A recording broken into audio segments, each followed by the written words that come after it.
welcome to Spooky South Coast. Tim Weisberg here, along with the silent assassin, Matt Costa, and also psychic medium Stephanie Burke is with us again for the first time in a while. It's been forever. It's been like 4 months. Is it? I don't know, like Matt, 3 months. Matt was keeping track. Was he? I'm sorry. I think it was 3, something like that. I think the last time I was here was April. You're a busy gal. I have been. Yeah. I have been. But I'm back, and I missed you guys. I haven't had any Swedish fish since you left. You should tell me I would have brought you some. Honestly, there's probably some in my car, to be honest. So I already started off on a great note, by the way. I left the theme song playing as I pushed back the network over into the Red Sox game. Oh, that's good. Yeah. So all the people that are listening to the Red Sox right now on WBSM know that they can tune in to YouTube to watch Spooky South Coast live in the studio here. It's really just a signal to switch over. They told us this week, which is more important. They're gonna teach us how to feed this over the app, the WBSM app, over the fine, high quality, award-winning WBSM app that everybody out there should download. Because not only do you get Spooky South Coast over it, but you will get all of the fine programming here at WBSM. See, I'm the DME now, so I have to fancy pants. I have to push the app downloads. Yes, because we have a goal, a target goal of how many downloads to get. So everybody out there that's listening, download the free WBSM app. It's actually a very small app, doesn't take up a lot of space. Mm-hmm.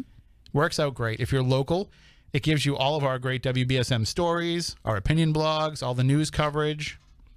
It also gives you access to if you're not a sports fan and you don't want to hear the Red Sox when they were on the radio, well, you can use the app to hear the regular programming that would be on WBSM, whether that be Barry Richard during a day game or Howie Carr and Michael Savage during a night game. So it's definitely worth the price of downloading, which is free.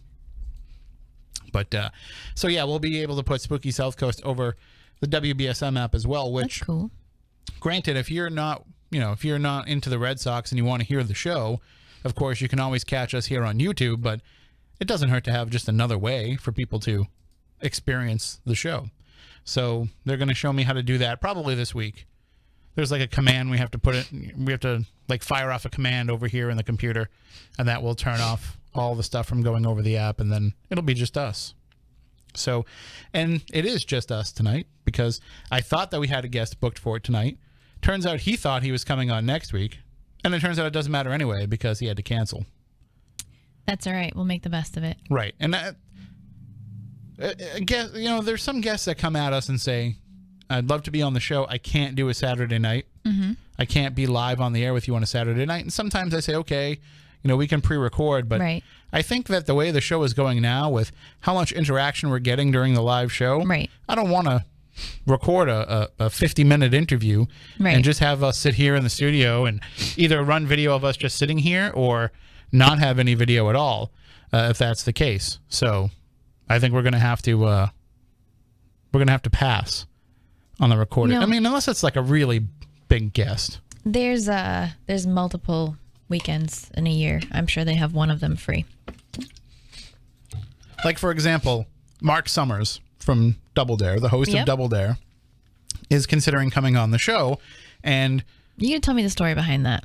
I just happened to see that Double Dare was coming back. Right. And so I was like, Marc Summers, will you come on the show? And he said, okay, you just got to clear it with Nick Press. And I haven't heard back from them yet, but waiting for their clearance. But I've been in contact with him directly. So hopefully he'll just say, okay, well, if it's going to take that long, because there's not that many weeks left, I'm sure, of the new show. So I just reached out because part of Spooky South Coast is we just want to talk about stuff that we think is cool. Right. And we can do that. So that's really funny. So hopefully he can join us at some point. But I did get a chance to catch the new show, and I don't want to blast the new program, but I feel like it's not the same without Marc Summers as the host. He's the announcer, so he's there and he's involved in the show and he's on camera and he's very much a part of it. But it's just not the same having somebody else ask the questions, and it just seems like the question part where they ask the kids the questions that seems to drag a little bit. So they need his ability to add energy into those questions, but I'm sure they'll find a way. We were spoiled with him. The other problem too is like these kids that are on the show have no idea how the show works. Like they should have at least shown them. I can understand the first episode, but you should at least like have those kids, because people don't realize this. When you film a game show, they don't film one show in one day. Right. They film multiple shows in a row, and so these kids are there watching how the show works. So they should have a better idea when they get out there of how to play the game. But I can understand, they're kids. They're 10, 12, 11, 13. I don't know how old they all are. Well, it's a different generation from the first round of Double Dare. True, but I mean, you should at least understand, like, to take the flag when you're in the obstacle course. Like, they have to remind them to grab the flag. And I just remember, like... They kind of... Sorry, I turned you down there. Sorry. Somebody was sniffling. I wasn't sure if it was you. They kind of did that in the original, didn't they? Well, yeah, they would always have to tell, yell. like, oh, you forgot the flag, you forgot the flag. Especially but that's like, when they're reaching up in the nose. And yeah, but that was like in the moment of like trying to get to that next obstacle. But the problem with this one is these kids, like, they don't even realize they're supposed to like grab the flag and pass it on. And so in the original, they always had that rule of you had to like take the flag from the other person and like stuff it down your shirt or something. Now, I remember that. Now they tell them, like, when they get the flag, just drop it. Like, which annoys me, because I'm like, you should really have to have all the flags at the end in order to have the prizes. Like, that should be a requirement. God, I remember, years of them getting slimed and stuff and trying to shove the flag anywhere they could in order to hold on to it. Like, that's the thing. Like, you should have to have the flag to claim the prize. It shouldn't just be, oh, you grabbed it and then you dropped it on the floor. And, I don't know. That's right. Somebody in the chat room just said go down the giant nose when the... They do. They have... Do they still have it? They brought back the picket where you have to like put your hand up inside the nose, except now it blasts like snot on you. Ew. They brought back the through the ringer. They brought back down the hatch, only instead of like the original down the hatch was like you just opened up the mouth and then you just slid down. Now they've added some stuff into the middle. They've like made it a little bit longer. There's still some other classics that I'd like to see come back. I was gonna say, wasn't there one where you like step on the thing to get the soda? I think so. You get like it's kind of like a you stepped Coca-Cola. on it. Yeah, It's kind of like Coca-Cola, but I don't remember that one. No, you don't. I remember one where there was like you had to like fill the soda bottle. No, I think you had to step on it, and like the things would come out above you, and then you had to wait for the flag to come out. Maybe that was Super Sloppy Double Dare. Oh, maybe. I didn't really watch all those. But they didn't bring back the Sunday Slide, which the Sunday Slide was a classic. They don't have Icy Trike. They do have Blue Plate Special. We have to dig through the giant food. That's a good one. There's a few that are pretty decent, but some of them just aren't the same. So I'll have to look at the new one. But the problem is I've watched like two of the, I think there's 3 episodes on demand. I've watched 2 of them, and the kids didn't even make it past like the 5th or 6th obstacle. Like, they're just terrible. I'm like, you kids are the worst. If I was Mark Summers, version. If I was Mark Summers, well, they used to have Family Double Dare. I know that, but I think we should just call Mark Summers right now and tell him that we have to do this. We will get it done. I think he would be behind it. And what's great about it is, like, he's, now that we've had all these years of Mark Summers, we can appreciate him even more as being involved. And like, you can kind of tell, like, as he's watching this, he's like, this is all right, but mine was better. It was wild. His was wild for sure. And I like the fact that I like the way he interacted with the kids better. I guess the new host is a YouTube star or something. I don't know. Was it like Miranda something or other? It's I think it's Liz something. Yeah, she plays like a YouTube character called Miranda, I think. But she's odd. Not Miranda Sings. Or yeah. She had a show on Netflix, I think. Doesn't really have the. I don't know. I know she was big on YouTube. Doesn't really have the presence that a host should have. A game show host needs to be a game show host. All those old school Nick shows were good though, like Global Guts and Legends of the Hidden Temple. And see, one of the things that lost me on a lot of those shows is they had people on the show that weren't good hosts. They had people that were just like mediocre talent that didn't really carry the show. If you remember, although wasn't Nick Arcade, wasn't that Mike O'Malley that was the host of that show? I'm not sure. Mike O'Malley. I always get Nick Arcade confused with the other one. I don't know. Did he do the Guts show? I know he did Nick Arcade. I'm pretty sure he did that one. Or maybe he didn't. Maybe it was Guts. I think it was. But he ended up, going on to bigger and better things. I don't know why. Why is my finger on the dump button? I don't know. What are you waiting for? I don't know. But we did have a caller on the line. I apologize. If you want to call back, we can get to you. 508-996-0500. 877-996-1420 is the number to call in. Oh, that's why I couldn't get the phone window to show up. So this will alert me now when we have a call if I'm not looking. And we can see those of you who grew up in the Boston area and are around my age, you may remember the show Ready to Go, which was a kid show that was on Channel 7 in the morning. And if anybody out there has any Ready to Go video archives, there's one from June of 89, probably the last week, so somewhere in like the June 20th week of 1989, where there's a kid making his television debut who goes to make a wave machine and spills vegetable oil all over the counter and makes a fool of himself on regional television. If anybody has that video, let me know, because I think I know that kid. You think you know that kid? I think I know that kid. He had, I think he had long hair. Might have had a bowl cut in those days. I was one. I was old enough to be on TV. Let's just put it that way. That's funny. I did PBS when I was that little. Which show? Arthur. I don't ever watched it. You never, did you know who Arthur the I know who Aardvark he is. Okay. Mostly from the memes. Yeah. Well, yeah. I was on the Arthur show. There's what was the show that all the kids were on around here, Matt? The cable access show with Mr. Tickham was the host. Knowledge Bowl.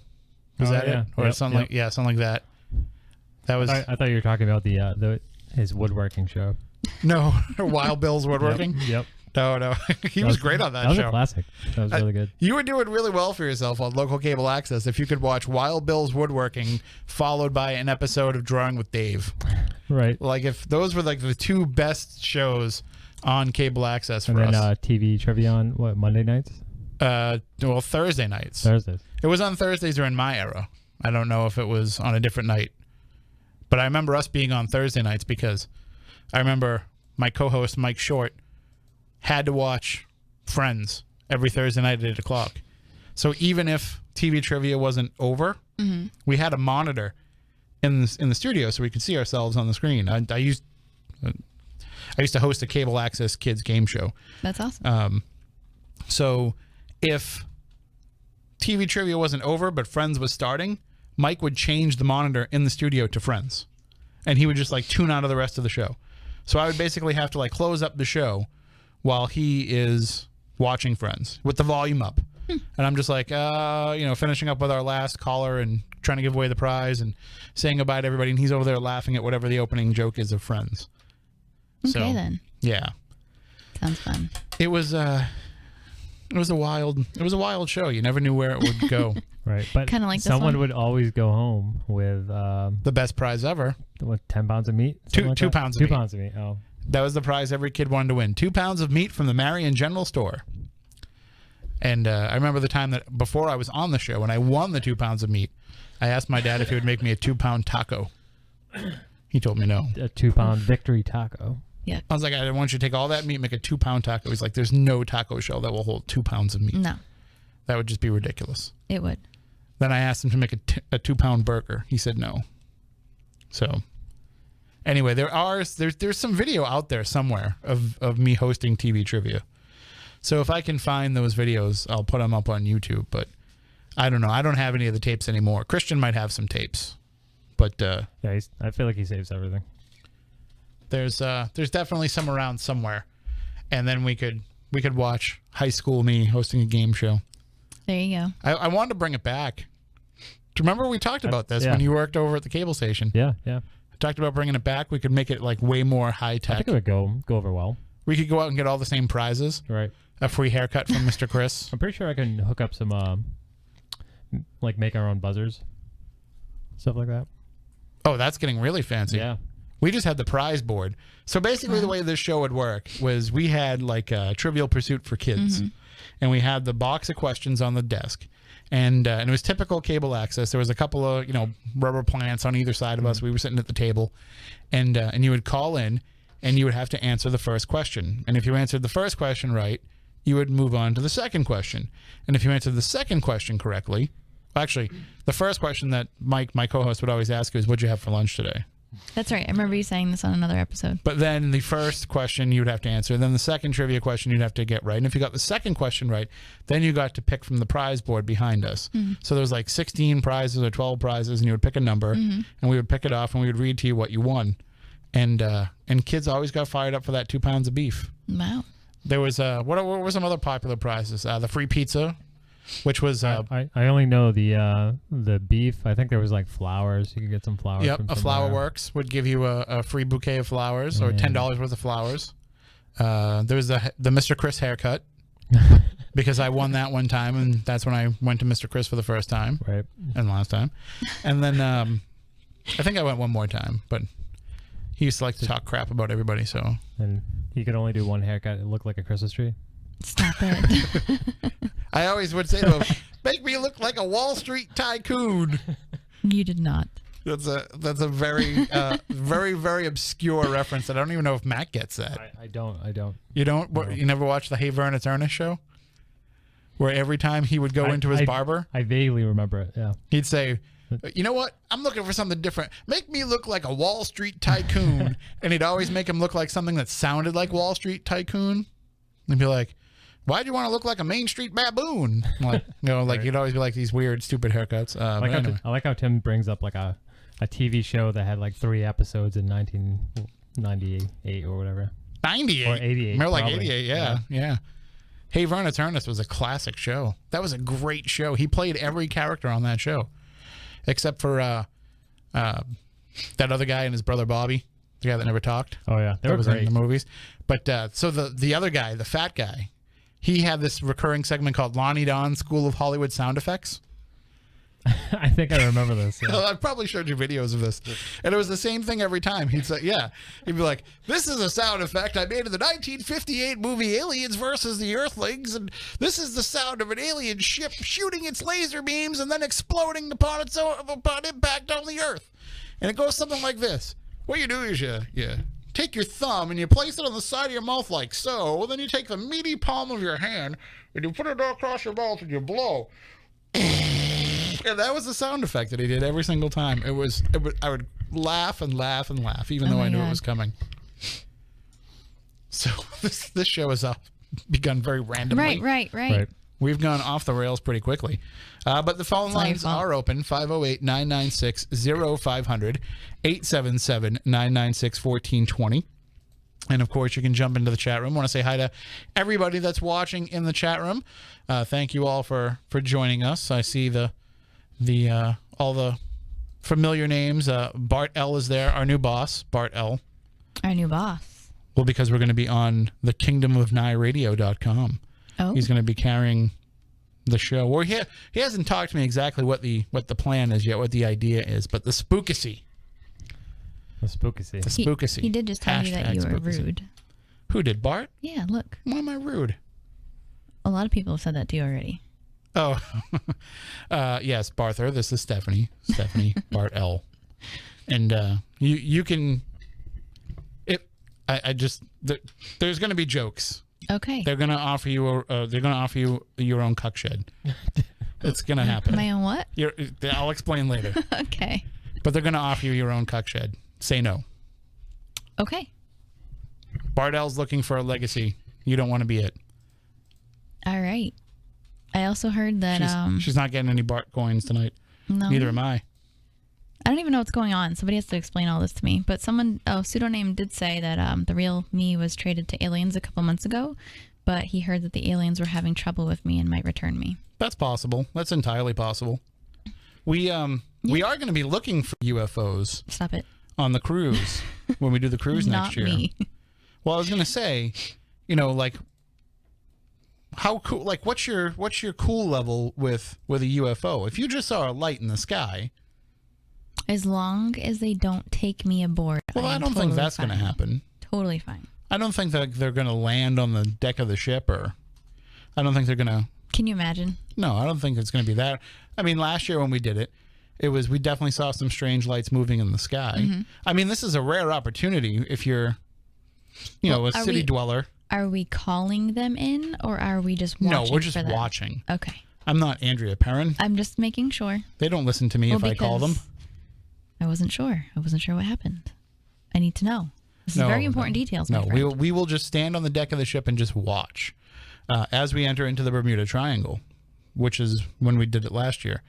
But that's what makes it interesting is if you've never really been out in the wide open sky like that, it's definitely worth just going out there and hanging out and looking. Right. So even if you don't believe in UFOs, even if you don't think that we're going to see anything out there, it's worth joining us and walking out there and just looking up, because you don't get to usually see the sky that unencumbered. It's super nice. Plus, we'll be docked in Bermuda for a couple days, so we'll be still, and we'll have the night sky there as well. And everything shuts down in Bermuda super early.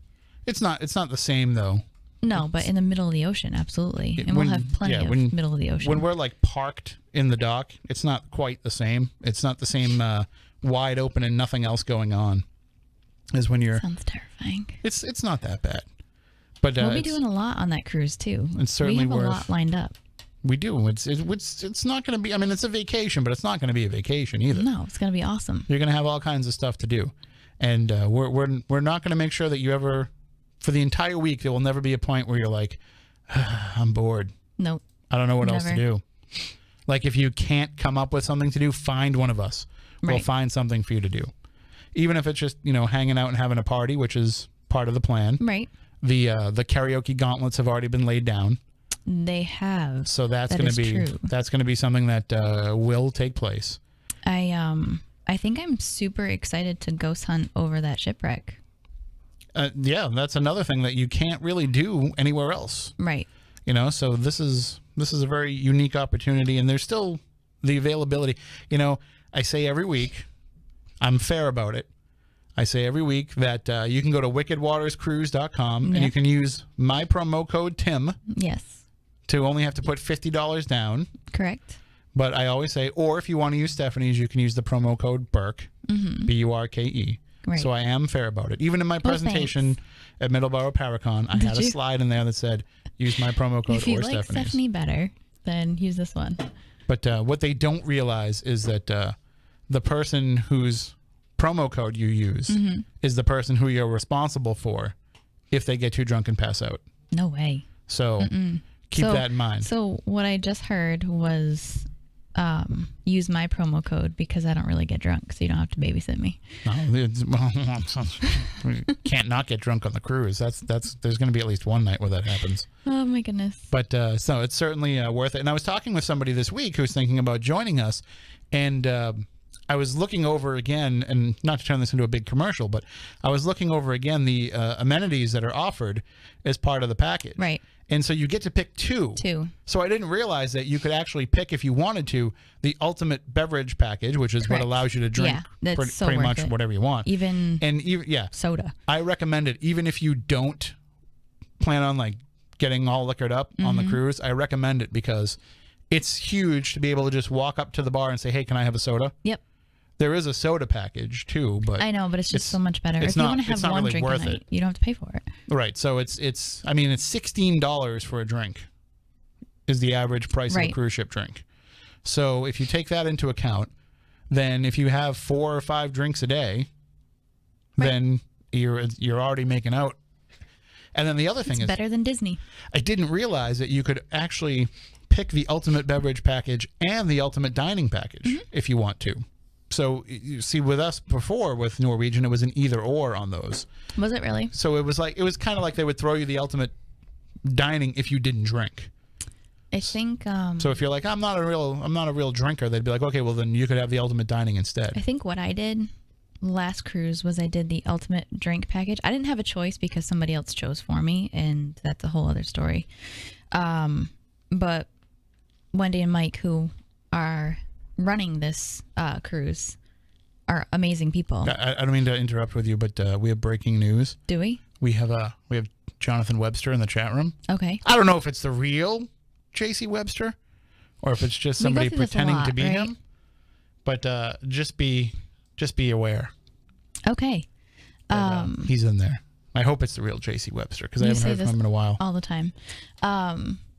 But Wendy and Mike are awesome. And what they did was they set us up with the ultimate drinking package and the free gratuities. So you didn't have to pay anything. So I think we literally walked away with a $5 bill for the entire cruise. And that was just because we had drinks before we left port.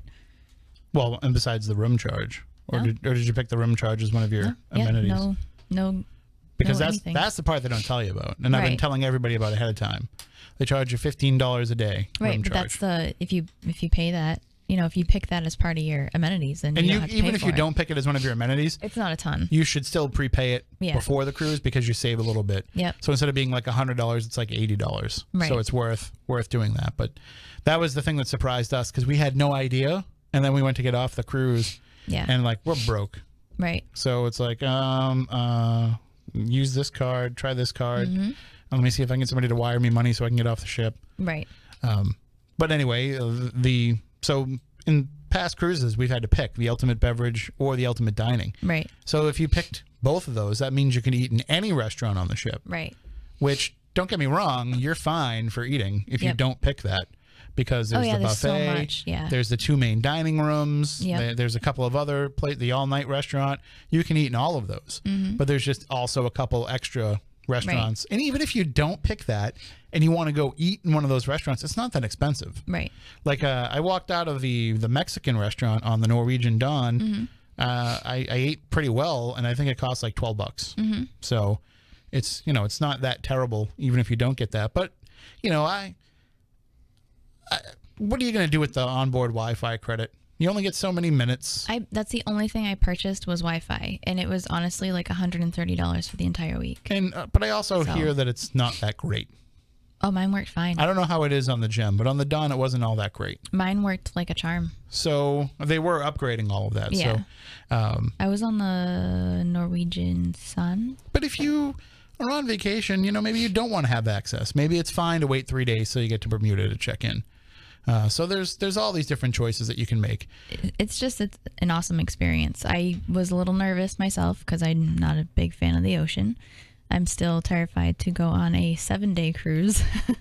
I only did 4 days last time, and it was super fast and easy and not a ton of time in the water. So I did get a little sick at 2 points. Yeah, you won't even realize it now. Now that you've got your sea legs, I did. You'll be You know fine. what? Sea legs were fine. If I walked around crazy, I was fine with that. The thing that got me was looking out the window as we were pulling away. that's why I don't understand why you need to have a water view window. Nope. I don't need it. I mean, well, I was sitting in the dining room at one point, and like I couldn't look out the window. I mean, I was facing spent the a window. lot of time on the pool deck, so because I was hanging out with Tenny. So, Right. So he smoked. And we'd hang out on the pool deck, so I was always surrounded by the water. But and did I see this ship has a water slide? I think it does. Yeah, that's pretty awesome. So So we have to get a video of you going down the water slide for sure. you know about me and water slides. Yes. They don't work out so well. I've been to the As you water go park. off the edge of the ship. I've been to the water park twice, and I've been hurt both times. Right. All right. So we'll take it easy, nice and slow. You go on the kiddie one. We'll take a video. We'll It'll see be what great. happens. But wickedwaterscruise.com if you want to get tickets to that. I do want to talk about something, and there is a call in the chat room, by the way, that if this is the real J.C. Webster III in the chat room, for him to call in to prove Okay. that it's him. So 508-996-0500. And believe me, we'll know if it's him right away. But anybody else that wants to call in can call in as well with whatever is on their mind. I want to talk about something, though, that came up today. Okay. We're all on Facebook. I know some people aren't, but everybody in this room is Yes. in the Spooky Studio is on Facebook. And I'm sure that you have had it happen to you where you get added to groups. Yes, I did see your post about this at some point today. And I've been added to so many paranormal groups that I don't even know how many I'm in now or what ones I'm in. It's just I'm not even notified when I'm added anymore. right. Like I have to go through and clear them out. I just see posts from people in the group, and I'm like, what am I supposed to do now that I'm part of this? Like, what are you expecting from me? So I had to, take myself out of some of them because they were just ridiculous. Like with the amount of, There's a call to ask us to put the number on the screen. Okay. Matt, if that's possible. So the, some of them are just ridiculous with these constant posts and everything. But most of them I will stay in. And there's one that, I don't know if I should give the name out because the guy who runs it is a local guy. And he's always been supportive of the show. But he runs this paranormal group, and this is their page. And they put up all these photos that are nothing. That are, like when you zoom in on something so close that you can't help but see something now. Right. Because you've zoomed in to the point where you've distorted everything else that was in the image. And there's, they're always seeing faces. And it's so obvious that there's nothing there.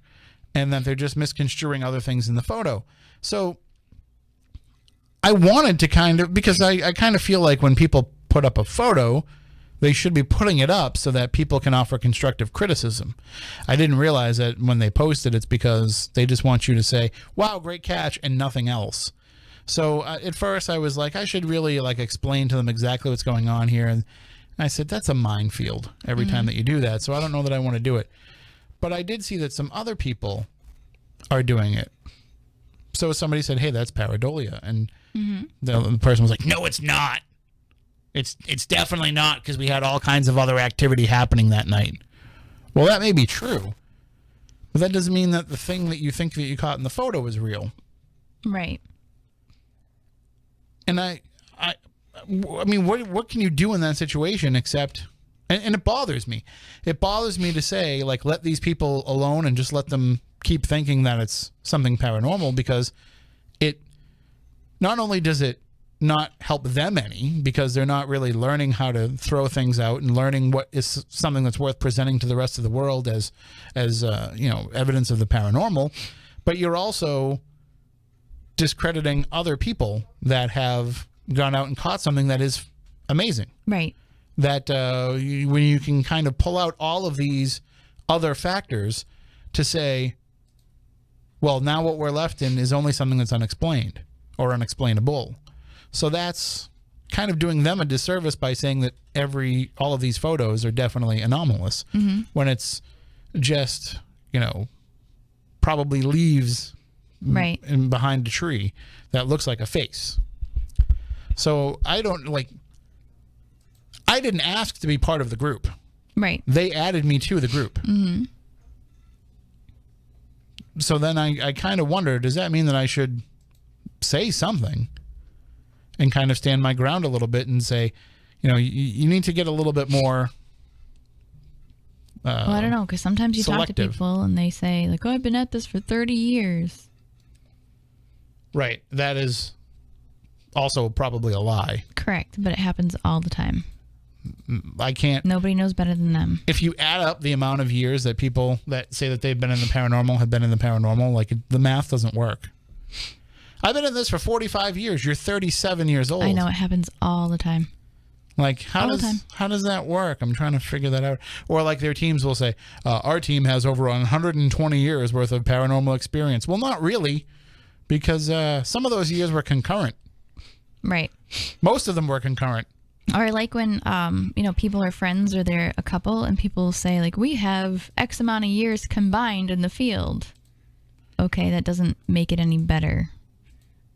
Just be honest with where you're at, how long you've been doing it, and if you've educated yourself as much as possible, whether you've been in it for 2 years or 20 years, it doesn't matter. If you stay complacent, then that doesn't help you. So... And I think that that's part of it, though, is that they just want validation for what they're doing. And it's a tough call, because you want to be able to say, to people, keep doing what it is that you like doing. Right. And I support you doing what you're doing. But at the same time, you don't want somebody to go down the wrong path. I don't know any of these people, so it doesn't really faze me any. And for the most part, when people have asked my opinion on photographs, videos, audio, whatever, usually when I give it, they say, thank you. And they're usually not combative about it. It just seems to be that there's these other groups that exist for the, so it's everybody wants to live in the little insulated world and not be challenged. Well, no, because it makes them feel powerful. And I don't like that. Like, that's not the reason that you're out there taking these photographs and video and audio. You're supposed to be collecting it to, in some ways, solve the mystery. In some ways, explain the narrative of a haunting. In some ways, you want to just prove to people that what's going on there is actually legitimate. But that's the problem. Everybody wants to be the first one to prove to the world that they've caught something on camera or, film or audio or whatever it might be. But everything is always open to interpretation because there is no governing force of the paranormal field. If you are willing to take advice, I could be okay with you saying, I appreciate that. I don't know if that's necessarily the case. Like, we could go back and forth a little bit about it, but to just outright not want to take any criticism is, just imagine if that existed in any other, quote unquote field, where peer review is an essential part of everything. And you're supposed to be willing to take advice and take constructive criticism. Do you remember years ago when we both got added to that peer review group? I made that group. Did you? The Paranormal Peer Review? I think so. Dave Francis and I created that group. And that turned... It lasted like a month. Yeah. We had Rosemary Ellen Guiley in there, one of the longest tenured and most respected names in the paranormal world. We had her in there on a daily basis, not judging, but offering criticism and offering possible explanations for anomalous things in photographs. And her word wasn't good enough for people. I was like, look at that book on your shelf. That's written by her. Yeah, it's just bad. So we ended up having to close the group up because, we got torn apart and called paranormal bullies. And like, here's the thing. You're trying to help, but they don't want the help. They just want to do things their own way. I'm going to put this out there. Okay. I'm going to put this out there to everybody that's listening. That's a paranormal investigator. I don't care about you enough to want to destroy you. And let me rephrase that. Right. I like you all. Okay. But nowhere in my mind does it enter in that I somehow want to discredit or destroy you for any self-gain or satisfaction. Right. I have no reason to want to eliminate anybody from the paranormal field. But there are people out there that do want to do that. Of course. There are people out there that just, it gives them a sense of control and power to do that to other people. But I am not one of those people. Right. And if I am telling you something, I'm telling you this based on my own experience and knowledge and trying to help you know those things as well. I don't want to bury anybody. Right. If I did, I would not do it by judging their photos. No. There's many other ways that I could bury somebody if I wanted to try to bury somebody. Yes, there is. And I certainly would not tell you, if I was trying to bury you, I wouldn't be telling you under the guise of teaching you, which is what I'm trying to do. Listen, there was a time when I thought certain things were something that they weren't, and I had to go through the process and learn and figure out what I can rely on and what I can't, what I need to throw out and what I can keep. Like, I'll say one of the weirdest things, if you've ever caught it on camera, that really makes you question, what it is that you've caught: bugs. Right. If you catch bugs in mid-flight, it looks so bizarre, but you have to be able to know, but the difference. If I come back and tell you and say, well, I'm pretty sure that's a bug because look, you can see the thorax, you can see the abdomen, you can see the wings. Here's the antenna, And I actually got into an argument with a person where I told them it was definitely a moth in their photograph. This is absolutely 100%. I would stake my life on it. It's a moth. And you know what the person's response to me was? Well, it could be a fairy. Okay, maybe it is. But if it's a fairy that looks like a moth. Because I'm trying to explain to you this is a moth. I don't think the two look alike, but what do I know? It's mind-boggling. My friend caught one time that... A moth or a fairy? No, I'm not really sure. Okay. A picture of a bug, and we discovered it was a bug, but it was the weirdest looking bug because of how she caught it. It looked like a spiral, like rotini pasta. That's what it looked like. but it was, which is my favorite pasta. Mine too. But it was weird. How do you catch I like ZD something? too. Sorry, I'm falling down. Food. We haven't talked about food yet. It's not Spooky Snack Coast yet. I had linguine and pesto sauce earlier. Did you? Yes. I'm starving. I didn't eat dinner. Anyway. So if I have anything green in my teeth, it's pesto. I'm not going to judge you. I've known you way too long. But it was a spiral bug, and I have no idea. We looked it up, and we ended up finding out what type of bug flies in a spiral like that. And we found it, but just the way that it worked and how we caught it, you just never know. And you have to be willing to say that, maybe it's not something paranormal. Right. I mean, I can tell you how many times we've been doing this for a while, so we've been doing it from a time when people didn't take photographs with their phones. I was going to say, we've been doing it long before smartphones. So we've been doing it at a time when people would run out with their digital camera, and immediately after taking a photo, they'd be looking for that little tiny 2-inch viewfinder, that little tiny window there, and an LCD screen, and they'd be like, well, look at, let me zoom in on it. It's like, no. Take it home, put it on the computer, then send it to me. Like, there's no way I'm going to judge based on what's coming through your LCD screen that something's paranormal. And the same thing with audio. With the audio, like, it's very hard for you to just come up to me. Sometimes it happens, but for the most part, you're not going to come up to me with a recorder and just play me something, and I'm going to hear it and not think that it's something else. I need to hear it with headphones. I need to be able to take a look at it visually. We did have when we were at the Smith Harris house a couple weeks ago. One of the LaGuardia sisters actually did capture an EVP on the recording, and it was definite. It was an absolute 100% recording. A disembodied voice. Nobody in the room had said it, but it's rare that it's that clear enough that I can hear it on the recorder and be like, "Yep, you have something." For the most part, you need to at least, very least, put on some headphones and hear it. But these people, they don't want to hear it. So, that's the challenge, is you have to decide, do you want to try to educate people, or do you want to just kind of throw your hands up and say, they're going to keep doing what they're doing. I can't really have an influence on it. I think we've moved past the era of ghost hunting 101, but I feel like it needs to come back. And I've said that for like the past year, because being able to travel like I have and meet people who are either, 10 years into investigating or, brand new. Most of the time people are brand new to it, and they don't get any direction when they're at these events with people or celebrities or whatever it might be.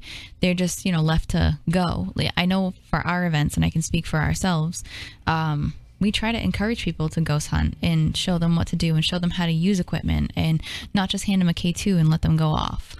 But there's also people who have never been in a group like that and are just doing it themselves because they're going off what they saw on television. Right. So the education is lacking in that for sure. TV doesn't show everything. When we started doing this, or at least when we started doing the show, there were courses that you could go out and take. Like Keith and Carl Johnson and Sandra Johnson were out teaching a Paranormal 101. TAPS had a regular Paranormal 101 at their headquarters in Warwick. There was that place in Braintree, Open Doors? Was that? So they would have, regular people would come in regularly and teach courses. And then the Bay State Paranormal Center was running for a while. So there were all these places around here where people could go out and learn. Even now in the fall, like in some of the libraries that hire me to come out and speak, they want a Paranormal 101. So there are opportunities to go out there and learn. Right. There are, plenty of episodes of this show, for example, that we've done where we've tried to train people on some things. And there, there was always talk about we should do a paranormal training video series. Right. And put them up on YouTube and all that stuff. It's like, but if you do, all you're going to do is get criticized by everybody else. Correct. About, like, what makes you the authority. We're not trying to be the authority. We're just trying to help people. It's no different than when a guy who knows how to replace a transmission makes a YouTube video showing somebody how to replace the transmission. Right. But that's the problem, is there's no set way to do it, so everybody tends to think that their way is right. Of course. And you mentioned going to these events and having the opportunity to learn from other people. This came up, and I don't really want to dwell on this too much because it just seems like an odd topic to talk about. But So somebody posted, they post a question every day to kind of get discussion going. And somebody posted a question about, kind of ripped off my idea that I had a couple of years ago. I remember. But the question was why so many people feel the need to invite paranormal celebrities to their events and to their ghost hunts. Like, why do they feel the need to investigate with paranormal celebrities? And it was just the amount of butthurt that was in the comments under that question made me sick. Yep. Because everybody was like, it's just because they're trying to get famous and they're trying to use somebody else's fame. Like, how famous do you really think a paranormal celebrity is? They're not that famous. No. Like, you hang around with Porter a lot. Yeah. How many times does Porter really get recognized when he goes out somewhere? Actually, I mean, he's a little bit distinctive in his appearance. Yeah, I was going to say probably the worst person to use as an example. But still, he can walk into Walmart and walk out without anybody saying anything to him. It can happen. I've been in Walmart with him. I went into a McDonald's with him. Nobody knew. You did. Nobody went up to him. True. Depends on where he is in the country. I will give him that. Sure. Down south, forget it. Right. He stayed up here in Rhode Island for one of the events we were doing over the fall, and I had just dropped him off, drove away, and he called me. He said, "Hey, you're never going to believe this." I was like, "What happened?" He said, "The guy working the front desk looked at me and said, 'Are you Porter from Ghost Asylum?'" And I'm like, "Well, that's weird, but why sure. don't any of these people have Nielsen boxes?" But I know, but like during the height of Ghost Hunters fame, when Dustin Parry was on Ghost Hunters, like we were walking around the beer festival, and nobody recognized us, and we did because we know him, right? But like nobody else, like we spent time walking around with him. Nobody was like, "Hey, there's Justin. Oh, that's Justin." Yeah. They didn't even recognize him as the Dunkin' Donuts commercial guy. Actually, this was before the commercial. I was gonna say that's before the commercial, but I think it doesn't help. Like you said, Porter's appearance makes him stick out. So. Right. But like I've been places with other paranormal celebrities where people don't know who they are and don't realize it's not that big of a deal. Right. And certainly, they know that it's not that big of a deal. Yep. They're not walking up to the car rental counter and being like, well, obviously, look at me. I was going to say anybody that I've ever surrounded myself with, and, I've made it obvious who I spend time with, has never acted that way. We're just, regular, everyday people. But the point is that's not why, like, so it's one thing if you're having a ticketed event and you're bringing somebody in to be a draw. Yeah. But I think a lot of these people were, like, talking about why you would need to have somebody join you on an investigation, and it's plain and simple because they're your friends and because this is what they do. Like, it's not just about being on TV. Right. They liked doing this before, and they'll do it after they're not on TV anymore. There's just when you have a passion for it, it's not a job. And yes, I know Amy Bruni's put this out there a lot. Because people have given her grief about sitting there and, selling autographs and going to these events. But a lot of us work in this field because we've dedicated our lives to it, and that's how we do make our money, and we are able to travel and do things like that. But, and they shouldn't be bashed for that at all, especially, people like herself or, the early days of Ghost Hunters crew that stuck around for a while. I know, Dustin still stays strong, working all year long. He works more than anybody I know. Nobody should get grief for that, period. And anybody I've worked with I should say not anybody I've worked with, but the people I still continue to work with aren't jerks about it. There's just a lot of people who are butthurt about things. There's a lot of people who are jealous, and I saw somebody the other day put out there who's trying to be famous that it's not fair that people like that person who's putting it out there aren't given the same opportunities as other people. And these paranormal celebrities are, getting all the opportunities and everything else. And it was just crazy to me, like the amount of entitledness that is put out there. Like, I should have these opportunities. I should be the one that's famous. I should be the one that's making money. Why? That's not what we all got into this for. By the way, like, everybody has the wrong approach either. Like, nobody's rich. No. Nobody's doing this it's like full time. Everybody still has other Of course. businesses that they have to worry about and things they have to worry about. So anyway, like I said, I don't want to dwell on that, but I just wanted to kind of clarify my stance on that a little bit, because it's like any other hobby, which is what it is. If you like it, do it. If you like it, try to want to be the best at it that you can be. Right. Like, if you went out golfing with somebody and somebody offered you a golf tip to say, hey, if you tighten up your grip a little bit there, you get it on the ball a little bit more, Right. you might say, oh, hey, thanks. You wouldn't say, no, this is how I golf, and you're wrong. You wouldn't say, no, see, I got a hole in one on this hole last week, and so obviously you don't know what you're talking about, because I shot the same way and got a hole in one. But that's just the ridiculous level. Yep. That and it just doesn't make any sense. And I go back to it all the time, and I know it's going down a path, but there's a demographic involved in it. And if you go back and see who these people are, they fit into that demographic. Well, not only that, those people will weed themselves out within the next couple of years. I've watched it happen repeatedly over the past 10 years. And I'm still here, and they are not. So are you a Freemason in the chat room? Just brought up a bad word. Oh, your favorite word. And if this is who I think it is, this is a person who has just started going back through our archives and listening to the show from the beginning, which thank you very much for doing that. It's quite a commitment with over 540 episodes. But you may not have gotten to the point yet in the archive where we completely dumped on the idea of... We've done that more than once. And I'm going to say it because it's there. Don't do it. Don't do it. It's the P word. Paraunity. No. There was a time when we were calling for it just like so many others. And then we smartened up and realized, what's the point? Nobody has to get along. There's nothing that says that we all need to be friends. The way I look at it, after many instances of meeting lovely, lovely people, you walk into work every day and you have an entire company in one building. Do you get along with every single coworker that you work with? No.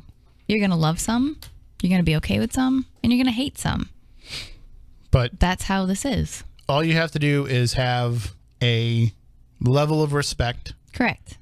And that level of respect might be that you completely ignore somebody. Right, because they don't have the same level of respect for you, which is wrong. Somebody that you feel doesn't have anything to contribute or is doing things the wrong way, it's really better to just ignore them than it is to try to weed them out or call them out. I know that the instinct is to say, like, well, we have to protect this thing that we all want to do together and that we all want to do correctly. So we have a duty to say, like, let's get rid of those people. But I can tell you right now that thinking that way won't get you anywhere. Nope. It'll cause more problems than it will solve problems.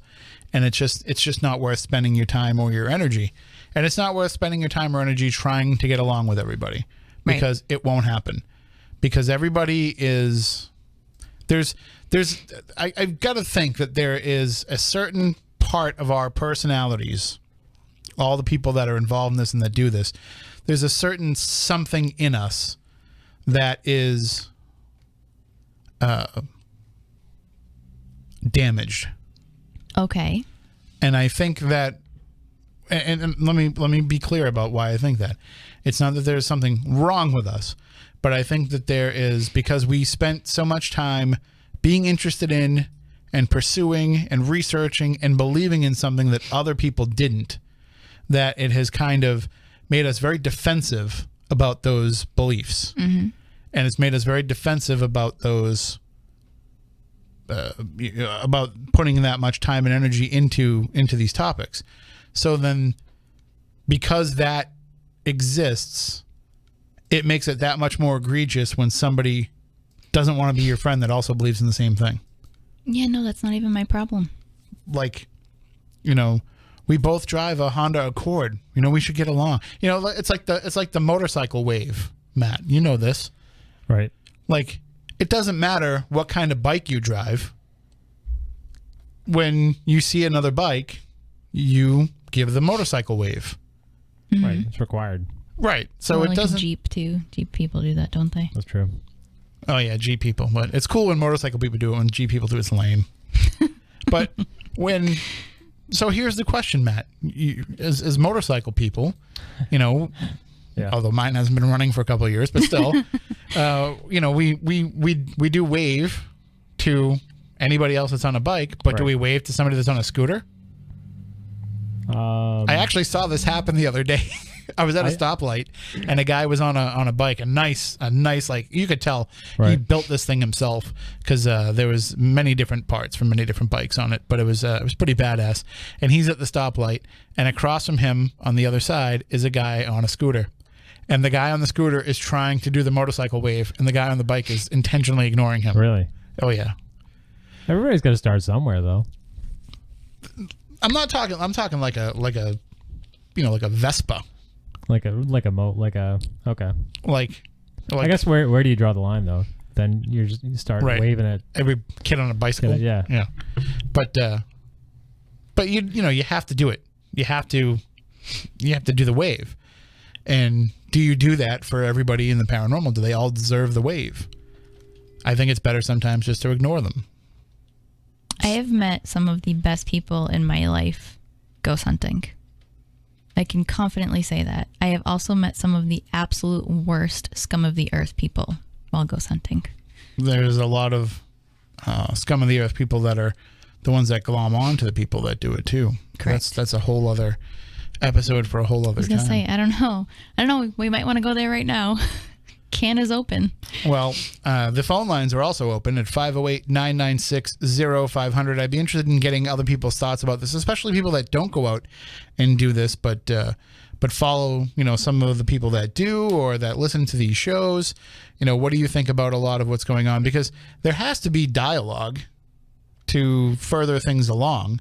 I mean, you have to be willing to have these conversations.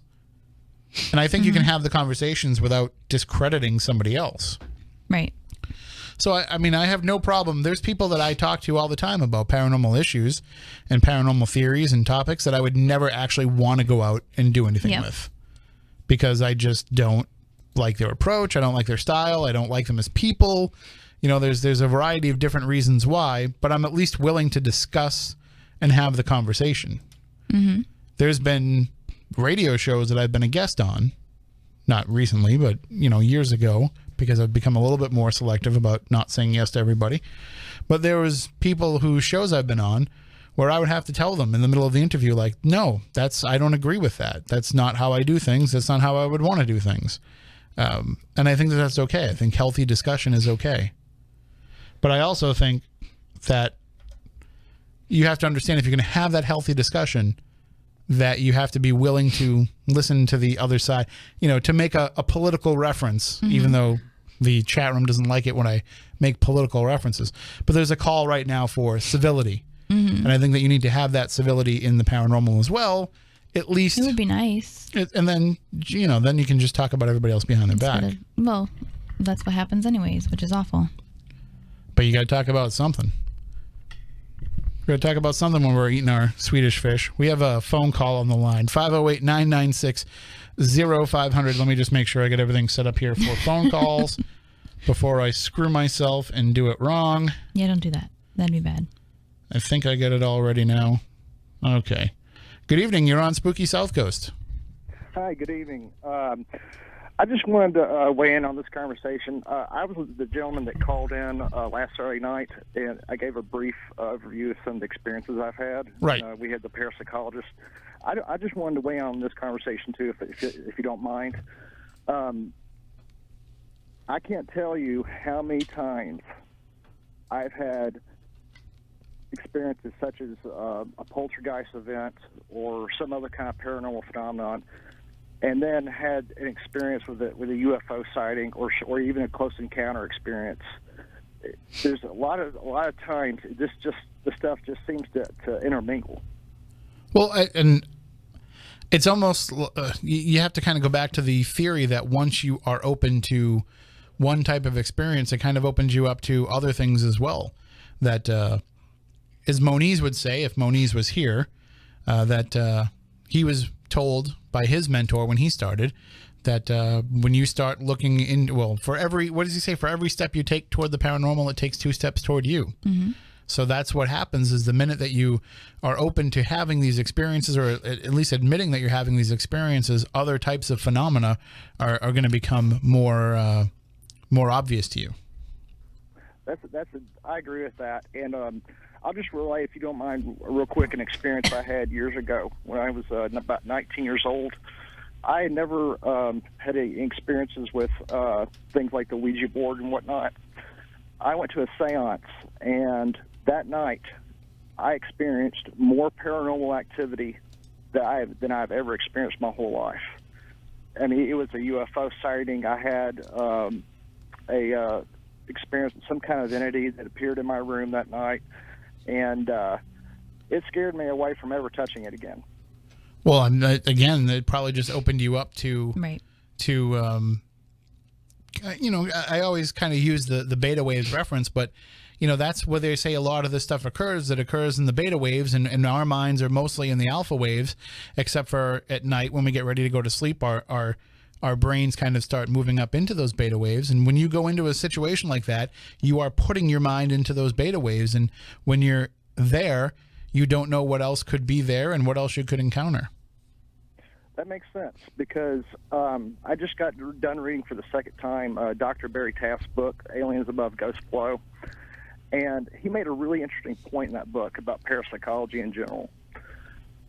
There's this theory where a lot of psychic phenomenon is not like, for example, telepathy. You're not actually reading someone's mind per se, but you're gathering information from what I call the cosmic hard drive, which would be the fabric of space and time. And everything in your remote viewing or exercising telepathy or whatever, you're just simply gathering data off that hard drive. No, I definitely would agree with that. The other thing too, though, about it is that when you are going to be open to it, and when it is going to make itself more known to you, you can't cherry pick what kind of experiences you're going to have. You can't say, I'm okay with just ghostly stuff, but I don't want anything UFO related to take place. I mean, when you put yourself in that position, you just got to kind of take it as it comes, and then there's always still the debate about whether or not the phenomena is interrelated. I know that you think that it is, and I know that there's a lot of people that do. Some people are looking to deny those interrelations because they're willing to accept some types of phenomena and not others. Precisely. A good example of that theory is the Skinwalker Ranch. That place has everything from A to Z served on a golden platter. Mm-hmm. And I mean, I've read a lot of stuff about it, and we have a lot. What's that billionaire's name that bought it? His name escapes me. Yeah, now I'm blanking on it too. This billionaire from Nevada, actually bought. Yeah, Bob Bigelow. Yep. And he started a scientific exploratory group, and just every kind of specialist from A to Z was there. And they had the UFO sightings, they had the hauntings, they had the poltergeist, the cryptids. I mean, all kinds of bizarre creatures. Very interesting. Thank you for taking my call. All right. You have a great night. You too. 508-996-0500. If you want to call in and share that call, did you guys were able to hear that okay? The phone seems a little bit low to me. It was super low. Okay. I did have it peaked up, so I don't know if that was his phone or what, but so somebody else call in and we'll test it. We'll certainly take more phone calls. I did notice that Commander Sonny Cito is in the chat room. I do see that. Was that I don't know who that is under that screen name, but yeah, I'm not sure. It would be interesting if the real Commander Sonny Cito was in the chat room, but I don't think that's her right now. No. Well, just because this is like the anniversary of when we had her on. Right. I have to say, it was this week. I really missed you guys. I did not miss the plants that are in here. Yeah, I don't know. I think we're going to have a serious conversation about whether or not we can keep you on the show. Oh, no. It's bad. I don't know if you were aware, but you're like tons of sniffles. I know, because I'm so allergic, and I don't I forgot to take allergy I mean, meds before I came in. if it's going to be you or the plants, I think it's going to have to be you because you're going to have to be the one to go because Phil won't get rid of the plants. Can you just put them in his office? Man, I don't know. The smaller one we probably can. That one's heavy. That one's And I'm huge. guessing it's probably that one that's the problem. I don't like the plants either. I wish that they weren't here. I can't be the only one allergic. And of course, you can't see it watching on Spooky TV because it's behind the cameras, but there's this huge plant behind us and it's blocking the news booth. Matt's got it. So when I was working in the news booth, part of my newscast was I would have to tell you what the temperature was. And I'd have to tell you what the current weather conditions were. And I would always look out the window and say, it's cloudy, it's raining, it's sunny. You can't because see. there's no windows in the booth. So what I would do is there's actually another business around here because this is like an L shape. We're in the corner. So there's another business here that has glass windows. And so I would look at the reflection in their window of the sky, and that's how I would tell what the current weather was. It's pretty fancy. And when they put that plant in the way, like all of a sudden I couldn't see anymore. So I had to remember to look out the window of the newsroom before I went into the booth to be able to see what was going on outside. So I hate the plants. All right, cool. But let's start a petition. I can't do anything about it because they're Phil's plants, and he loves them and he waters them every day. Tell him that I'm highly allergic. And he'll say, "I'm here 5 days. You're here 1." He would not. Deal Phil's with so it. nice. Phil's super nice. So he'll say that those plants are. What are those plants, Matt? They're wonderful. They're wonderful. If you have not listened to Phil's show, you should start your morning with Phil because he'll make you feel like $1 million, except for the sniffles. I'm sorry. But if anybody else does want to call in, 508-996-0500 is the number to call in and discuss. And, the caller mentioned the Skinwalker Ranch, but we've got an area like that here ourselves with the Bridgewater Triangle where it runs the gamut of all different types of paranormal phenomena. And we will be setting up very soon our Bridgewater Triangle investigation show for this year. I think, Matt, I know that you've been booking some shows, but we should probably be able to get that done maybe sometime in September, right? Sounds good. Yeah. And what we'll do is we'll do it the same way that we've done it in the past, where we send teams out into the field. And now with our new, the way that it worked last year was we actually had them go Facebook Live, which worked out pretty well. Yeah, I think we can do that again. Yeah. Although has something else come along at this point that we should? I don't know. We like to switch it up every year, so maybe we'll find something that's kind of innovative and fun. But the Facebook Live worked well, especially now where you can put people into your Facebook Live too. Right. Yeah. So, now they could incorporate multiple people that are on site, and we could have them talk to each other. So there's a whole lot of different ways that we can do that. But that is one of our annual shows. If you've never caught it, you can go back into the archives and see whether it be on YouTube or even if you want to go back to the very beginning on podcast with the audio, you can find all of those previous issues. Speaking of podcasts, Matt, we do have to bring up apparently we're still having some issues with some of our podcasts. Yeah, for the most part, most services are okay. I'm not sure if it was a glitch on our end or something to do with the services that we send it out to. But I believe people who are listening or not listening on TuneIn are still having a problem. But I think for the most part, everything else is up and running. If anybody does have any problems, just let us know. SpookyCrew@SpookySouthCoast.com. We were having a problem with Stitcher. Has that been fixed? I believe I think Stitcher's one of the ones that it's behind. So it's 4 episodes behind. And TuneIn, the last 6 episodes don't play. So just so people are aware, we have a podcast service, and it's the same service that we've had since day one.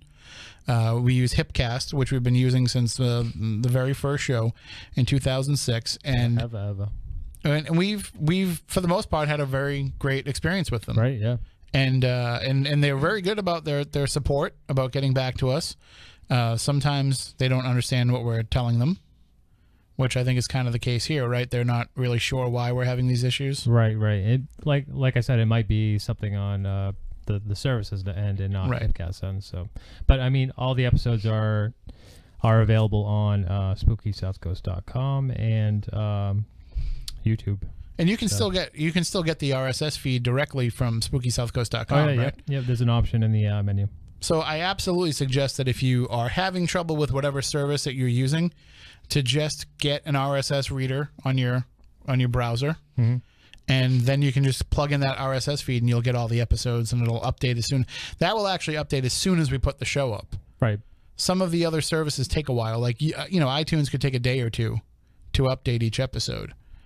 Some of these other services take a while, but with the RSS feed, you can get them immediately. So, and if you don't use that to get podcasts, that's a good way to do it.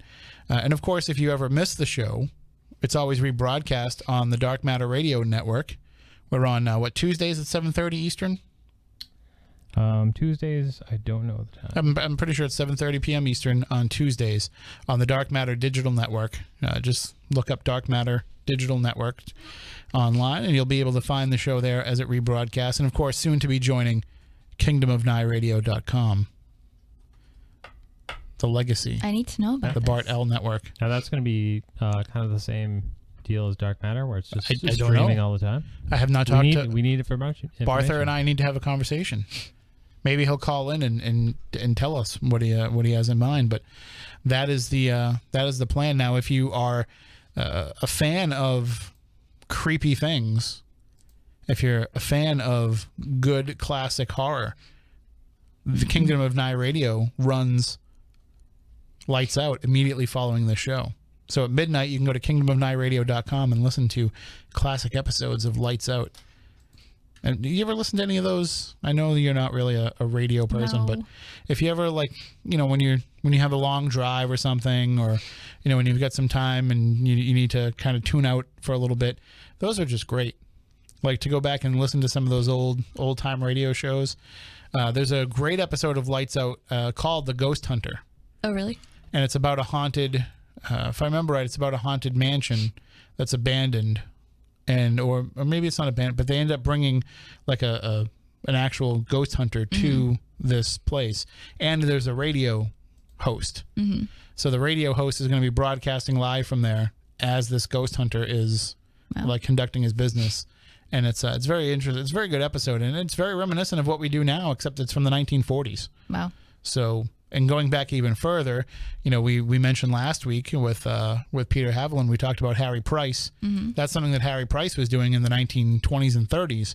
He was actually broadcasting from haunted locations in the very early days of radio. And by the 1940s, he was doing regular broadcasts. The 30s or the 40s. I don't know when Borley Rectory burned down, but he was doing episodes of radio from Borley Rectory.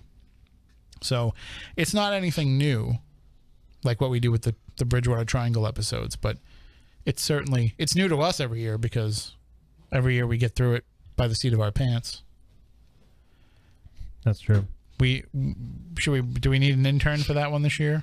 Do we need to bring somebody in, an extra pair of hands? I feel like we talk about this every year.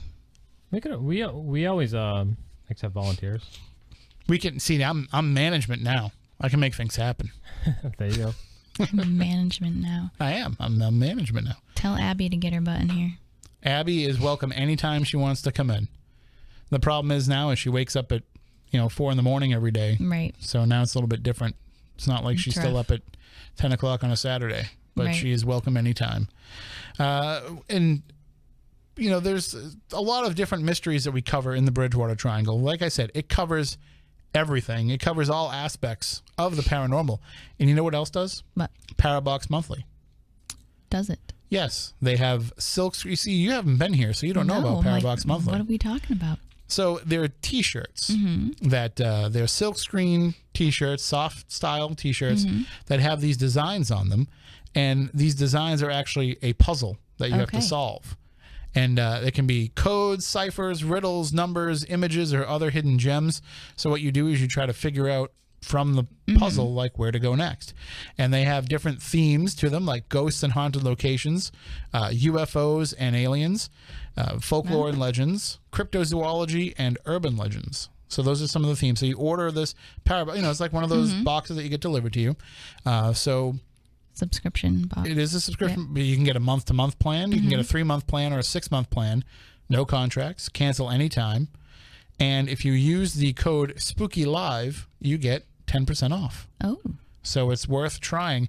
I talked to the folks at Parabox Monthly when they send out the July round of Parabox stuff. We should be getting one delivered here to the studio. Oh, that's cool. And we can actually play along with everybody else, and we can explore them. And I've heard very good things about how nice and comfortable the shirts are. So that's what I'm most excited about. But awesome. So paraboxmonthly.com, use the code SPOOKYLIVE. You will get 10% off, and you can let us know if you figure out the mystery. So you said the magic word, right? What? T-shirts. Well, we're working on that. Okay. We are. We'll get something going, and we do have fancy new buttons. We do, and Matt and I have been talking about plans for that too. So we'll get something rolling with that stuff coming up. And also, by the way, we have not mentioned snacks yet. I did want to point this out to you guys. This isn't a plug. This isn't a promotion. This is just like letting you know. Have you heard of these chocolate peanut butter Pop-Tarts? No, but I did see your post today about them. I am not a fan of Pop-Tarts. Really? So I don't even know you anymore. Yeah. You don't like Pop-Tarts at all? No, I'm a toaster strudel man all the way. Oh, I do prefer toaster strudels. I mean, those are just amazing. And everybody knows my peanut favorite. Butter and chocolate. I might turn. It's got nice creamy peanut butter inside, chocolate on the outside. You don't toast it as much as you do a normal Pop-Tart, but you still can. It's really good. It's delicious. Someone was telling me that they have rice, chocolate and peanut butter Rice Krispies. I haven't seen those. Or Cocoa Pebbles or something. You guys are gonna make me want chocolate now. Well, going back to toaster strudels and breakfast pastries, my favorite of all time. You can't get them anymore. I know what you're gonna say. You know what I want to say? What am I gonna say? They're square, right? The Howard Johnson's Toast R muffins. Right. Toaster muffins. They were basically like we had a call, but we lost it. It was probably somebody calling to talk about Hojo's toaster square? muffins. They were rectangular. Yeah. Hojo's. And they came in 2 varieties. They came in corn or blueberry. And you would just basically like toast them in the toaster. Actually, I would microwave them. And then you just would put some butter on them, and it was like having a rectangular, kind of flat muffin. They were fantastic. And they came in the freezer. Howard Johnson's Toast R muffins. I don't know if that would do it for me, to be honest. Did they serve those in Howard Johnson's? I have no idea. Because I know like they had the Howard Johnson's mac and cheese that you could buy, which was like the best mac and cheese. Really? Oh yeah. I don't trust you. You eat from gas stations. If you were gonna buy a mac and cheese like out of the freezer, like you wanted the Hojo's. It was better than Stouffer's. It was like the mac and cheese to get. You know what mac and cheese I think is really good, and I'm not really sure why I do, but Boston Market. Oh yeah, no, I mean, if I go to like Kentucky Fried Chicken, like I don't get mashed potatoes anymore. I've never had KFC I get mac and cheese. Oh, Panera bread. Like you know what I had? One of the few things I get at Panera bread is macaroni and cheese. Really? It's amazing. I had today for the first time ever in my life. You guys ready for this? Popeye's chicken. Popeye's chicken is the shiznit. But I never knew. It's so much better than KFC. It's not as good as it used to be, though. Really? Yeah. No, it definitely has changed. Burger King bought it. Oh, did they? Yeah. Oh, really? Yeah. So now it's garbage. It's not garbage. It's still better than KFC. That's true. That's true. But I have to say it wasn't as greasy as KFC. We need some Chick-fil-A. I've never been. You've never been to Chick-fil-A? No. But if you go to Popeyes, I recommend getting the boneless tenders. That's what I got. Those are phenomenal. I got those and the Cajun fries. Mm-hmm. That was really good. And the biscuit? Did you get the biscuit? I got the biscuit. Pretty much you can't go wrong at Popeyes. Like, I don't think I've ever had anything that I didn't like from there. The dirty rice is delicious. What else have I had? The shrimp. The po' boy is fantastic. Where can you get a shrimp po' boy for less than $5? But I don't want to take Brightman for that because I feel like I'd be not giving him the full po' boy experience. Yeah, you can't do that. Now that we're not going to New Orleans, I'm going to have to make him one. You might have to. Like I'm pretty good at it. Let's take a field trip to Chick-fil-A. Yeah, I've never been. We're gonna have to. And plus, if I was going to go that far, I would just go to Sonic anyway. I have been to a Chick-fil-A drive-through more times than I can tell you, and I've never eaten it. I do have to. I have had their milkshakes, though. They're delicious. I do have to get the Sonic pickle juice slush because I do like pickle juice. That sounds disgusting. Yeah, well, I heard it wasn't bad. Have you ever drank pickle juice? Pickles. Well, yeah, but like drank it, like had a glass of pickle juice? No, oh, it's so good. No, I love pickles. I've been drinking lately too. I've been drinking apple cider vinegar and water. Mm-hmm. I like it. Really? Yeah. You. That's terrible. Right? You get the apple cider vinegar with the mother. What? The floaty things in it? Stop it. Yeah. Ew. You drink those? There's no real floaty things in it. I guess it's all better than drinking kombucha. It's all been grind up. All those kombucha drinkers out there. I've never had that either. I'm pretty sure it's just vinegar. Is that what it is? Or it's fermented tea, but It's there's bacteria in it that like helps you poop. So HNX Media in the chat room says that they do a shot of apple cider vinegar every day. Not straight, I hope. Because, you'll tear apart your esophagus and we were talking ruin about your teeth. delicious things like mac and cheese, and then we just went downhill. Hey, you never know where the conversation's going to go. And you can take it wherever you want at 508-996-0500, 877-996-1420 if you want to chime in and get involved in the discussion. So not next week. Next week we'll be on the air, but the week after that we won't be on the air. But that's also the weekend of the Ocean State Paracon. Mm-hmm. And so my presentation that I'm working on for that, because I always try and do something unique and different for that. Right. And try and go in a new place that people might not have thought about. So I'm working on a presentation on ancient ghosts. Oh. Like kind of taking a play on ancient aliens. Mm-hmm. So because Ancient Aliens has become so popular and people are all about what previous civilizations believed in when it comes to UFOs and alien encounters, I'm looking at what they thought about ghosts and the way that they experienced ghost research and hunting for ghosts and trying to have paranormal encounters. And certainly there's some very fascinating stuff that I'm sure. I think we'll probably end up doing an episode on it at some point, because the question is, how many people are you going to offend in the meantime? No, there's nothing really offensive to it. Well, that's good. I mean, it's it's just looking at the different civilizations and how they viewed ghosts. Mm-hmm.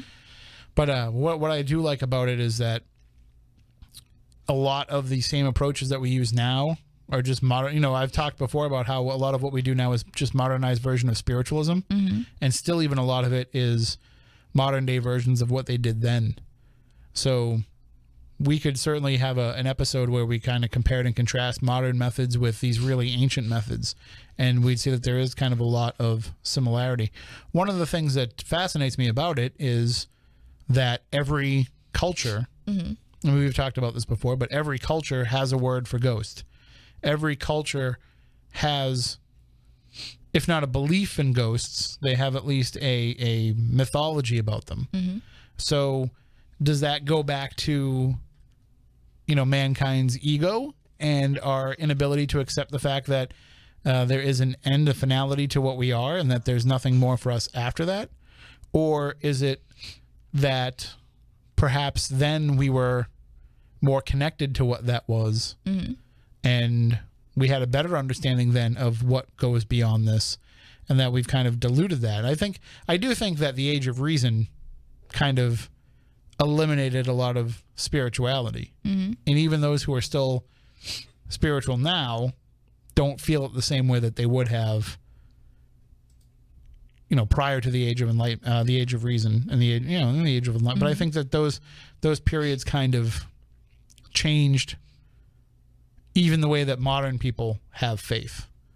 So it's really interesting to just go back and look at some of these previous civilizations and how they handled it. History fascinates me anyways, and culture fascinates me as well. Especially too when, like we say now that it's a believe or don't believe, type of situation. Some people do, some people don't. Some people are willing to say, well, I don't know it to be true, but I'm willing to accept the possibility that it is. There's all these gray areas. And in these older times, there was like, nope, just like we believe in higher power, we also believe that there's ghosts too. Like there wasn't a lot of that gray area. There wasn't a lot of that discreditation for the idea of ghosts. So should be a good discussion. And you can come and see it at the Ocean State Paracon. That's the 14th and 15th of July. Yep. And what do they charge to get into that now? I don't know. It's not that much. I think it's under 20 or 20. And it all goes to a good cause. Right. So it's absolutely worth coming out and checking it out. And you can come out and hang out with a great group of paranormal people. RiseUpParanormal.com has all the information about. And now we'll see if we can get Ken to pop on for a few minutes next week. I know he's always busy running around, but see if we can get him to pop on, and he'll give us the rundown of everything that's going on.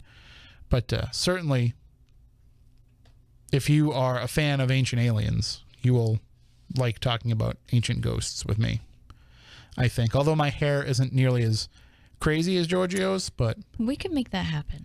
It's getting longer now. It's to the point where I could probably do something like that. If we just use a little bit of product, I think you'd be able to do it. It is. I mean, please recall my zombie hair. I can make it work. Yeah, this is as long as it's been since.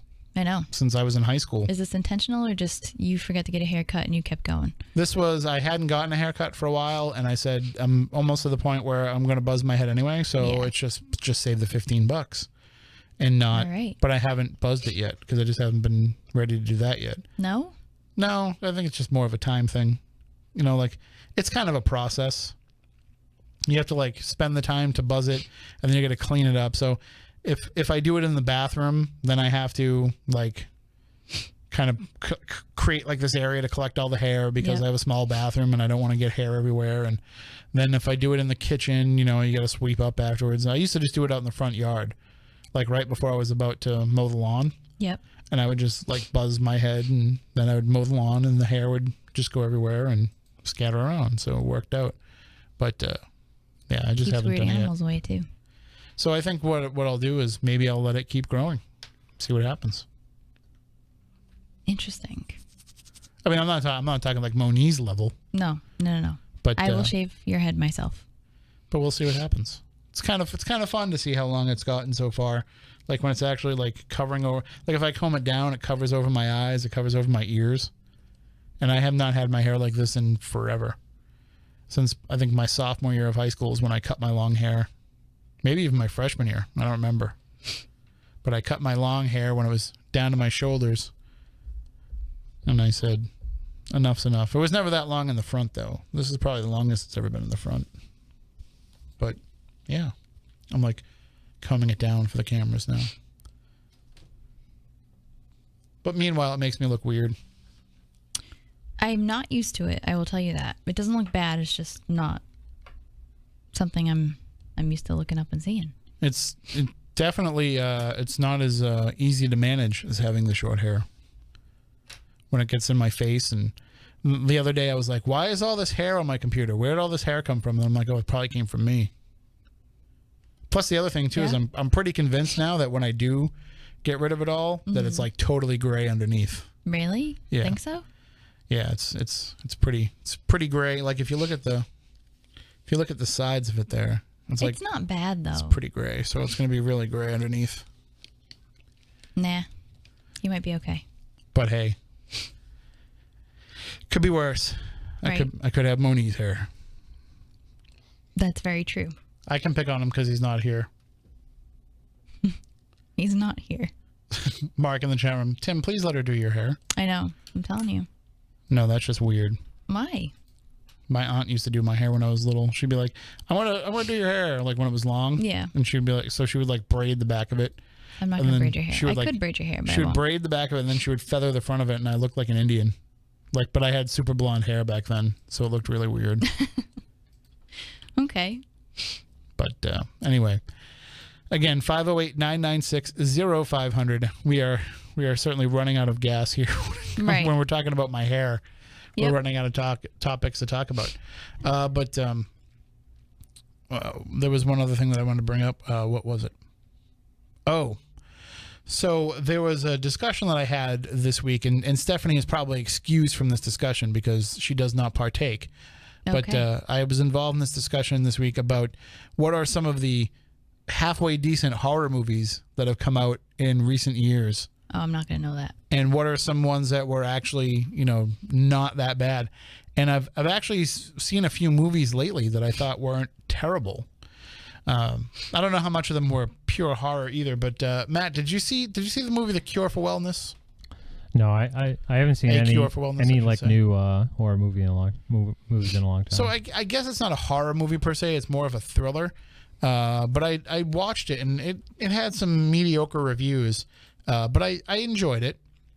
I thought the ending was weird, and like most movies, especially horror movies, the setup is good, the ending doesn't deliver.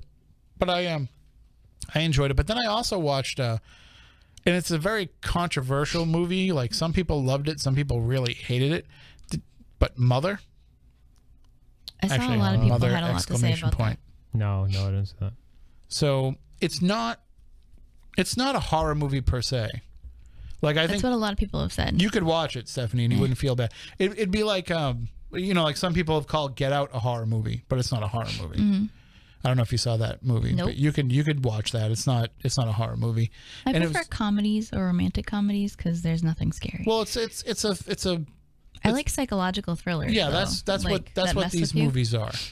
And certainly like Get Out was like that. Yep. But also Get Out has some funny parts too.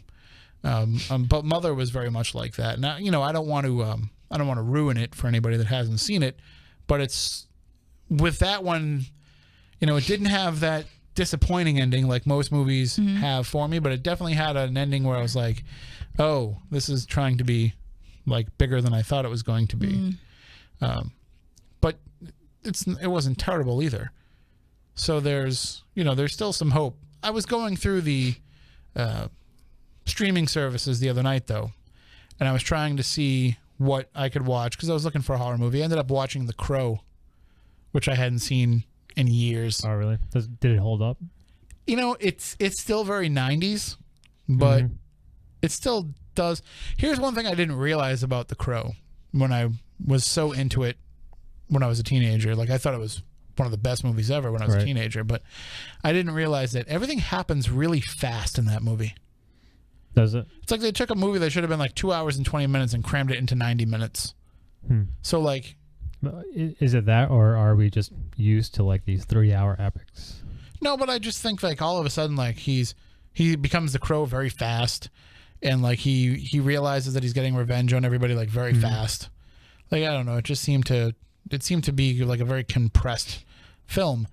But going through these streaming services and seeing some of the different stuff that they have been offering, like they're really going to the same well again and again and again. Like I didn't realize that there's a third Ouija movie already. Is there really? And it looks like it went straight to video, and it doesn't look very good. They made another Charmers movie. But they've been making tons of those. I know, but this one just came out like I think last year. I didn't realize that there was four Crow movies. I think Antarctica. I think that's really. Yeah, they're not in the desert this time. Well, I mean, if there's tremors in Antarctica, it's your own fault for being there. I don't know. You will probably know the guy's name. The guy from Family Ties. Oh, Michael Gross. Yeah, I'm pretty sure he's done every single one. Really? He's still in them? Yeah. But there was a third Ouija movie about the Charlie Challenge. So I'm like, that's scraping the bottom of the barrel for just paranormal stories to begin with. The first one didn't do that well. No, and they made a second one. And what I saw of the second one seems slightly better than the first one. But there's probably no less than a half a dozen different movies that have different titles, but all seem to involve Slender Man.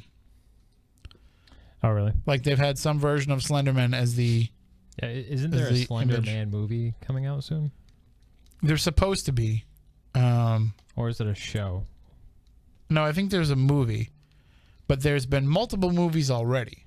But none of them use the name Slender Man. I don't know if that's because it's been copyrighted. I don't know if that's the case, but it's not good. There's a new Amityville movie that's out there with another one coming. Although the other one, the one that's coming out, looks like it's actually going to be pretty decent, and it actually is about the DeFeo family. So it's going to get into all that stuff about the DeFeos prior to the Lutzes moving in. You know, the DeFeos were the family that were murdered. And what's interesting about it is they have some connections in that movie to the cast of Amityville 2, which was the fake version, the what's the word I'm looking for? The fictionalized version of the DeFeo story.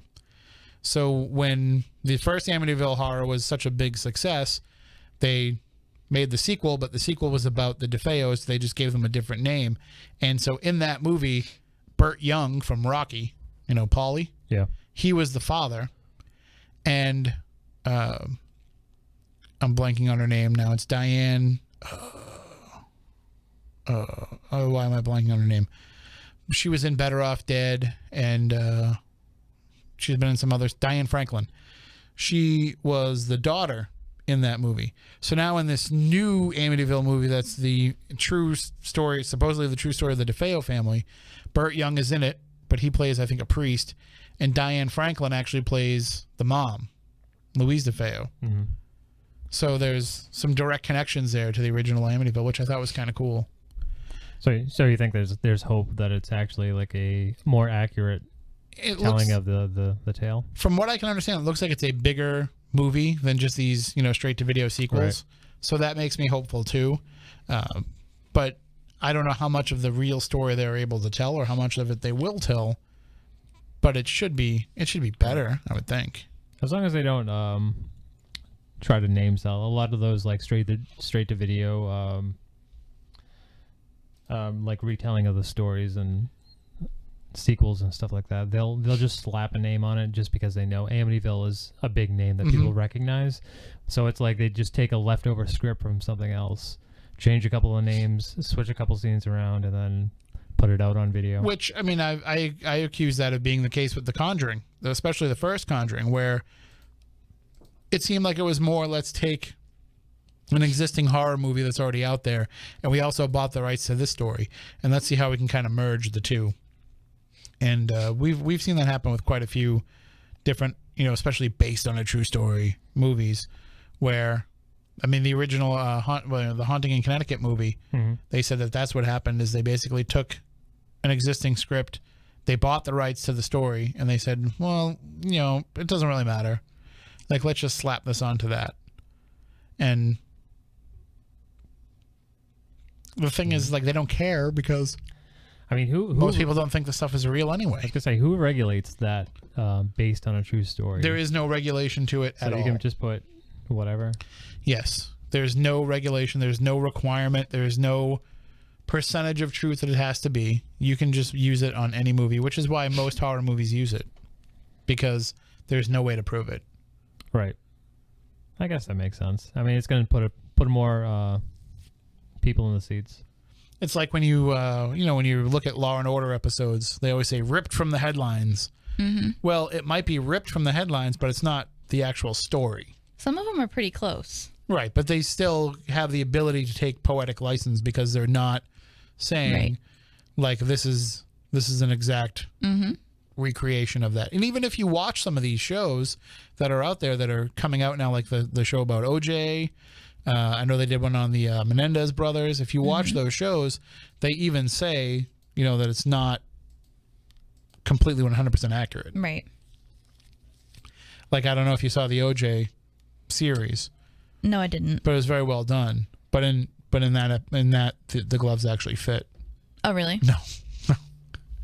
That's ridiculous. I just knew I could bait you in with that a little bit. Thanks. You're so kind. But there are a lot of those type of shows coming out now. And by the way, throwing out another plug for another show. Yellowstone. Really good. It's kind of a cowboy show.